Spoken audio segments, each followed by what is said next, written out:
Alright, so I'm out here trying to figure out a way to block off some of this wind right here, since we've got this big cold front coming up, and trying to, as usual with most of my videos, trying to do things on a budget that I possibly pretty much just things I already have around the house, and see what I can come up with to help get a little bit of wind off the piggies.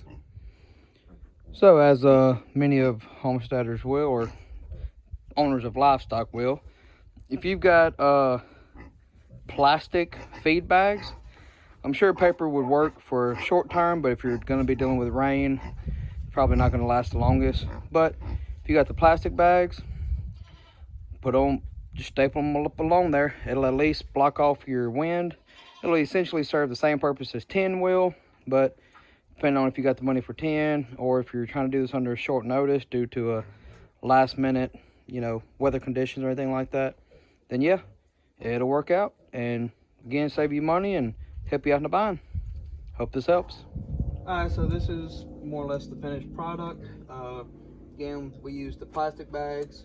If you have paper, I'm sure they'll work for a short period. Of course, once you rain, all that starts getting on them, it's gonna, of course, make them mess up, fall apart.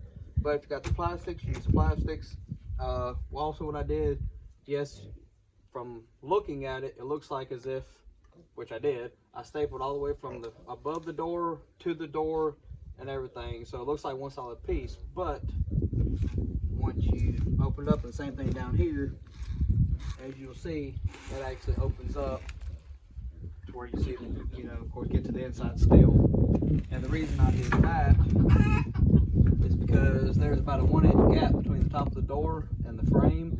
And by just go ahead and slapping the whole bag up there, and then just take your box blade, cut your slit all the way across, even that one little gap right there is blocked off. So every little bitty bit counts.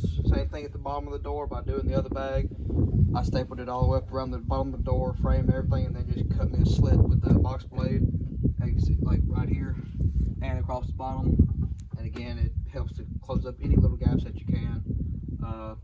Again, this whole part here, I'll have to, I can figure that part out in the morning. I'm sure I got another bag laid somewhere, but this just kind of give some of y'all some ideas for, again, this cold, really, really cold front that we have coming through, just to at least be able to block some of the wind, some of the direct wind off of animals. The majority of animals are going to be pretty resilient to the cold itself. It's mainly the wind that hurts them the most, because of the fact, it's hard for them to stay warm with that direct wind blowing directly on them. So this here is just going to, again, primarily help just to keep the direct winds off of them. So hope this was helpful. If y'all have any questions, comments, concerns, hit me up in the comment section. If you don't mind, hit that subscribe button. Other than that, y'all have a good one.